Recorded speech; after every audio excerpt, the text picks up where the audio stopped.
Hello, प्रणाम, जय माता दी, जय मेरी देवभूमि उत्तराखंड, जय हिंद, जय भारत। मेरा नाम राकेश सुनियाल और मैं आज की चर्चा की जो शुरुआत है वो एक कहानी के माध्यम से करने जा रहा हूँ।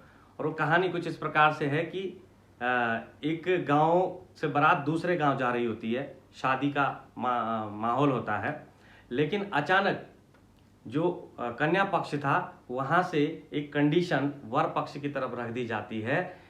और कन्या के जो पिताजी होते हैं वो ये कहते हैं कि मैं अपनी कन्या का कन्यादान सिर्फ एक ही शर्त पर करूंगा कि आपके साथ में आप अपनी बारात में किसी भी बुजुर्ग को अपने साथ नहीं लाएंगे। जब इस शर्त गांव में पता चलती है तो सारे गांव में हलचल तेज हो जाती है कि भाई ये पॉसिबल कैसे होगा। जो दूल्हा होता है उसके ऊपर भी कहीं ना कहीं ये प्रेशर आता है, लेकिन सब लोग उसको समझाने की कोशिश करते हैं कि ठीक है, बुजुर्ग लोग नहीं जाएंगे, शादी तो करनी है, आप जाइए, हो जाएगा काम। तो कहते हैं नहीं नहीं नहीं नहीं, कम से कम एक बुजुर्ग को तो मैं साथ में लेके जाऊंगा, क्योंकि उस दूल्हे की यानी कि उस लड़के की बुजुर्गों के प्रति जो श्रद्धा थी, जो सम्मान था, वो कहीं ना कहीं इतना ज़्यादा था कि वो उसके लिए किसी भी हद तक जाने को तैयार था। और फाइनली ये डिसाइड किया गया कि उन बुजुर्गों को गाड़ी की एक डिक्की में छुपा के ले जाया गया और ये शर्त हुई कि भाई वो शादी में नहीं दिखेंगे, वो गाड़ी में ही बैठे रहेंगे। जब विदाई का वक्त आया तो उन्होंने, जो कन्या के पिता थे, उन्होंने एक शर्त रख दी कि भाई विदाई अब तभी होगी जब हमारे गांव के नीचे जो ये नदी जा रही है, इस पूरी नदी में जो है दूध की नदी बहानी पड़ेगी, तब हम अपनी लड़की को विदा करेंगे। अब जब ये सवाल उनके सामने आए, कंडीशन उनकी, शर्त उनके सामने आई, तो सब लोग परेशान हो गए, पागल हो गए कि भाई simply it is not possible. आज की डेट में अगर किसी यूथ के सामने ऐसा सवाल रखा जाए तो बोलेगा दिस इज नॉनसेंस, क्या हाइपोथेटिकल आप बात कर रहे हैं, हाउ पॉसिबल। लेकिन शर्त माननी है, अगले ने रखी है, तो फाइनली ये होता है डिसाइड कि वो लोग जाते हैं, वो भेजते हैं किसी व्यक्ति को कि भाई जाओ बुजुर्ग से पूछो कि भाई तो कंडीशन ऐसी रख दी गई है, क्या करें। तो फिर जब वो जाते हैं, बुजुर्ग उनको आंसर देते हैं कि बस इतनी सी छोटी सी बात, इस बात के लिए तुम घबरा रहे थे। बोले हाँ, हम तो घबरा रहे थे, हमें तो समझ में नहीं आ रहा हम क्या करें। बोला कुछ मत करो, जाओ, वापिस जाओ और उनको कहो कि हमने दूध की नदी बहाने का इंतजाम कर लिया है, आप एक काम कर दीजिए, नदी में जो पानी है आप वो हटवा दीजिए, हम उसमें दूध बहा देंगे।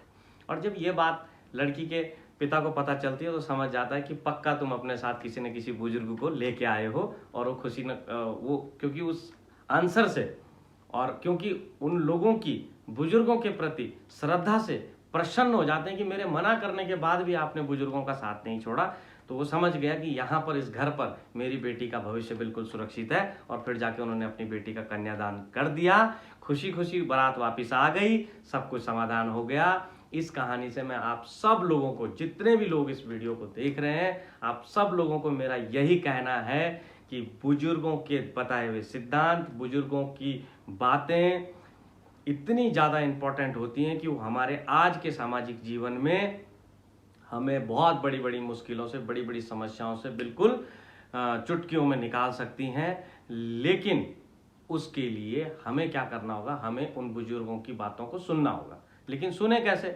आज का प्रतिस्पर्धा का युग है, हर किसी को एजुकेशन अच्छी लेनी है, जॉब अच्छी करनी है, तब अगर अच्छा पैसा नहीं आएगा तो अच्छी परवरिश नहीं होगी, हायर एजुकेशन आगे बच्चों को नहीं दे पाएंगे, बच्चों का फ्यूचर अच्छा स्ट्रांग नहीं कर पाएंगे। तो कहीं ना कहीं वो कम्युनिकेशन गैप बढ़ता जा रहा है और धीरे धीरे क्या हो रहा है, बुजुर्ग खत्म होते जा रहे हैं। क्योंकि एक ना एक दिन इस धरती से सबको जाना है और आने वाले 15-20 सालों के अंदर हर बुजुर्ग, जो हमारी पहले वाली पीढ़ी है, वो धीरे धीरे समाप्त हो जाएंगे और वो चीज़ें उन्हीं के साथ खत्म हो जाएंगी। और अगर वो चीज़ें खत्म हो गई, मैं अपने सारे व्यूअर्स से कहना चाहूँगा, अगर वो चीज़ें खत्म हो गई तो हमारी पीढ़ी एक बहुत बड़ा अपना नुकसान कर जाएगी और आगे आने वाली पीढ़ी को हम कुछ भी नहीं दे पाएंगे, कुछ भी उन्हें नहीं बता पाएंगे। क्योंकि हमारे बुजुर्ग जानते थे किस समस्या से कैसे निकला जाता है, सामाजिक समस्या से कैसे निकला जाता है, पारिवारिक परिस्थितियों से कैसे ओवरकम किया जाता है, जीवन में जब फाइनेंशियल, ऑफिशियल जब क्राइसिस आते हैं, मुश्किलें आती हैं, दैवीय आपदाएं आती हैं, तो कैसे निकला जाता है, वो बहुत बेहतर तरीके से जानते हैं। क्योंकि जितना संघर्ष उन्होंने देखा है, जितना संघर्ष उन्होंने किया है और जितना संघर्ष उन्होंने महसूस किया है, उसके बाद जब वो ओवरकम करके निकले, वो सिर्फ वही जानते हैं। वो चीज़ें नया जो यूथ है, नई जो पीढ़ी है और जो आने वाली पीढ़ी होगी, वो कभी नहीं जान पाएगी। क्योंकि उनके पास उन सारी चीज़ों के समाधान थे, सॉल्यूशन थे। लेकिन कम्युनिकेशन गैप की वजह से वो हम तक नहीं पहुंच पा रहे हैं। कुछ लोग कोशिश कर रहे हैं, मैं ये नहीं कह रहा हूं कि कोशिश नहीं हो रही है, लेकिन हमारा भी एक फर्ज बनता है कि हम उस कोशिश को अपना सपोर्ट करें, अपना सहयोग दें। इसी तारतम्य में, इसी परिप्रेक्ष्य में हमने भी एक प्रयास शुरू करा है। हम जानते हैं उन सब लोगों की पीड़ा को, जो लोग जाना चाहते हैं बुजुर्गों के पास, उनकी बातें सुनना चाहते हैं और उनको समझना चाहते हैं, उनके हिसाब से अपने जीवन में उन पुरानी चीज़ों को नए टेक्नोलॉजी के साथ में जोड़कर एक नया जीवन, एक बेहतर चहुमुखी विकास और प्रतिभावान समाज की स्थापना करना चाहते हैं। मैं समझता हूँ इस चीज़ को उन्हीं सब लोगों के लिए, लेकिन वो कहीं ना कहीं मजबूर हैं किसी परिस्थिति की वजह से। कोई अपने गांव से बाहर है, कोई अपने शहर से बाहर है, कोई अपने बुजुर्गों से बाहर है, कोई अपने देश से ही बाहर है। तो उन सब के लिए हमने एक सॉल्यूशन लाया है कि हमारी टीम ने, और जो हमारी टीम के प्रमुख सदस्य हैं चंदन सिंह रावत जी, फकोट से जो बिलोंग करते हैं, हम सब ने एक सॉल्यूशन निकाला है कि हम उन सब बुजुर्गों की बातों को एक यूट्यूब चैनल के माध्यम से पूरे समाज के सामने रखेंगे कि जब तक ये यूट्यूब चैनल रहेगा, जब तक ये सारी चीज़ें धरती पर रहेंगी, तब तक हमारी आने वाली पीढ़ियां और सभी लोगों के लिए रास्ता खुला होगा, वो उनसे सारी चीज़ें सीख सकते हैं।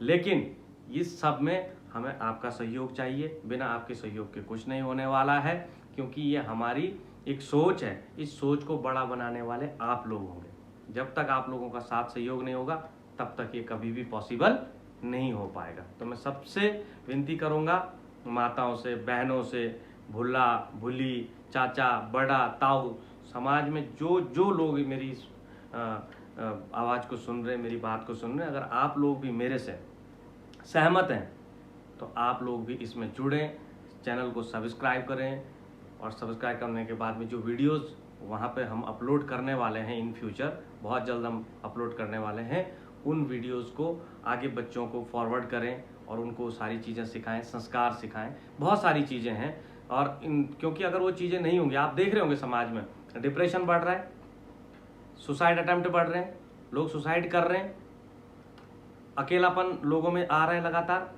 ठीक है, छोटी छोटी चीज़ों में लोग झुंझला जा रहे हैं, चिड़चिड़ाहट उनके अंदर आ रही है, किसी की बात नहीं सुन रहे हैं, बस उनको लगता है कि जो उन्होंने पढ़ा, जो उन्होंने देखा वही सत्य है, उसके ऊपर वो पीछे कुछ जाना ही नहीं चाहते हैं।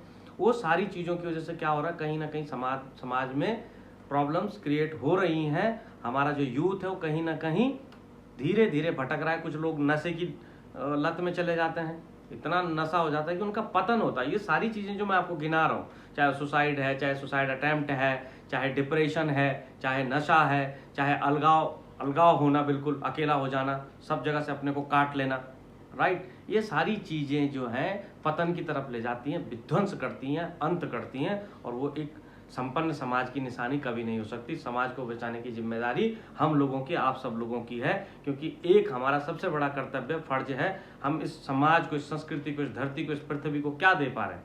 इससे हम सब कुछ ले रहे हैं, हवा, पानी, खाद, कुल्ला भी कर रहे हैं, थूक रहे हैं उसके धरती के ऊपर, लेकिन वो सब कुछ समाहित करे हुए है। वो कभी भी इस चीज़ का हमें कष्ट नहीं देती है, कभी भी हमें इस चीज़ का जो है मुश्किलों में नहीं डालती है। वो बस देते रहती है, और हमारी तरक्की में हमारा जो वंश बढ़ रहा है, हम अपने परिवार के लिए कर रहे हैं, अपने बच्चों के लिए कर रहे हैं, अपने रिश्ते नातों के लिए कर रहे हैं, अपने दोस्तों के लिए, सबके लिए कर रहे हैं। लेकिन वास्तव में समाज के लिए बहुत कम लोग हैं जो बहुत बड़ा योगदान कर रहे हैं, बहुत बड़ा संघर्ष कर रहे हैं। लेकिन अगर ऐसा हो जाए कि उस समाज में, समाज का हर व्यक्ति, हर वर्ग, छोटा बड़ा, सब लोग उस समाज के चहुमुखी विकास पर कार्य करना शुरू कर दें, चाहे थोड़ा भी करें, तो ये समाज, हमारा समाज, हमारी संस्कृति बिल्कुल अक्षुण्ण रहेगी। और जब आने वाली पीढ़ी हमसे सवाल पूछेगी कि हमने उनके लिए क्या किया है, तब हम उन्हें उन सवालों के जवाब दे पाएंगे। तो जो लोग आसानी से बुजुर्गों तक नहीं पहुंच पा रहे हैं, नहीं पहुंच सकते, उन लोगों तक हमने इस YouTube चैनल के माध्यम से उन बुजुर्गों की बातें हम YouTube चैनल के माध्यम से रखेंगे, जिसमें कि वो बताएंगे हमें कि जब उनकी ज़िंदगी में मुश्किल दौर आए तो कैसे निकले, जो उसमें वो हमें बताएंगे कि जब सामाजिक मुश्किलें आती है तो उससे कैसे निकला जाता है, जब पारिवारिक दिक्कतें आती है तो कैसे निकला जाता है, जब दैवीय आपदाएं आती है तो कैसे निकला जाता है, जब राजनीतिक आपदाएं, विपत्तियाँ आती है तो कैसे निकला जाता है। हर प्रकार की समस्याओं से निकलने का और ओवरकम करने का तरीका उनके पास है। वो तरीका हम आप लोगों तक लेके आना चाहेंगे। और इसमें आप सब लोगों की मदद के बिना, सब लोगों के सहयोग के बिना हम नहीं कर पाएंगे। मैं खुद ये चीज़ कहता हूँ आपको, मैं मानता हूँ इस चीज़ को, ये जो हमारा जो मिशन है ये फेल हो जाएगा जब तक उसमें आप जैसे लोग नहीं जुड़ते हो, तब तक ये मिशन किसी काम का नहीं है। तो मैंने तो बस एक कोशिश की है अपनी टीम के माध्यम से, आपको उसे आगे लेके जाना है, आपको वो कारवां आगे बढ़ाना है, और उसी तरीके से आपको उसमें भी अपना एक छोटी सी ही योगदान या आहुति देनी है। जिस तरीके से एक चिड़िया, एक गांव में आग लगी थी, एक छोटी सी चिड़िया अपनी चोंच में जल भर भर कर उस आग के ऊपर गिरा रही थी। फिर उस चिड़िया की उस काम को देखते हुए एक कौवे ने कहा कि अरे चिड़िया, तेरी इस चोंच भर की बूंद पानी से क्या ये आग बुझने वाली है, जहाँ इतने बड़े बड़े लोग आग नहीं बुझा पा रहे हैं। तब वो चिड़िया उसे एक रिप्लाई करती है उस कौवे को कि हे कौवे, तू काला, तेरी सोच काली, तेरी जुबान काली, तेरा मन काला। मुझे भी पता है कि मेरी इस चोंच भर की बूंद से, जल की बूंद से आग नहीं बुझने वाली, लेकिन मैं अपना कर्तव्य निभा रही हूँ, क्योंकि मैं जानती हूँ जिस दिन इस गांव का इतिहास लिखा जाएगा उस दिन मेरा नाम आग बुझाने वालों में लिखा जाएगा, आग लगाने वालों में नहीं लिखा जाएगा। इसी तरीके से हमें भी चाहिए कि जब इस समाज को चहुमुखी प्रतिभावान, चहुमुखी विकास देने के नाम पे जब इसका इतिहास लिखा जाए, तो हम सबका नाम इस समाज के प्रति कुछ अच्छे कार्यों को करने वाले व्यक्तियों के रूप में लिखा जाए, कुछ बुरे और कुकृत्य करने वाले व्यक्तियों के नाम में ना लिखा जाए। इन्हीं सब उम्मीद, आकांक्षाओं, अपेक्षाओं के अनुसार, इनको रखते हुए, मन में रखते हुए मैं आपसे विदा लेता हूँ। बहुत जल्दी एक वीडियो आपके पास आएगी, और समय समय पर हम पे जैसे भी समय होता रहेगा हम जरूर बातचीत आपस में करते रहेंगे इस चैनल के माध्यम से। तो आप सब लोगों से मेरी गुजारिश है, हाथ जोड़ के निवेदन है, प्रार्थना है मेरे उत्तराखंड के सभी लोगों से, उत्तराखंड के बाहर के भी सभी लोगों से, मेरे देश के लोगों से, कि जहाँ जहाँ तक मेरी आवाज़ जा रही है इस चैनल को आप सब्सक्राइब कीजिए। मेरे लिए नहीं, स्वयं के लिए कीजिए, आने वाली पीढ़ी के लिए कीजिए, ताकि जब हम उन बुजुर्गों के इंटरव्यूज पे डालना शुरू करें, और आपके पास भी कुछ ऐसे लोग हों जिन्होंने समाज में बहुत बड़ा काम किया और दुनिया को पता चलना चाहिए।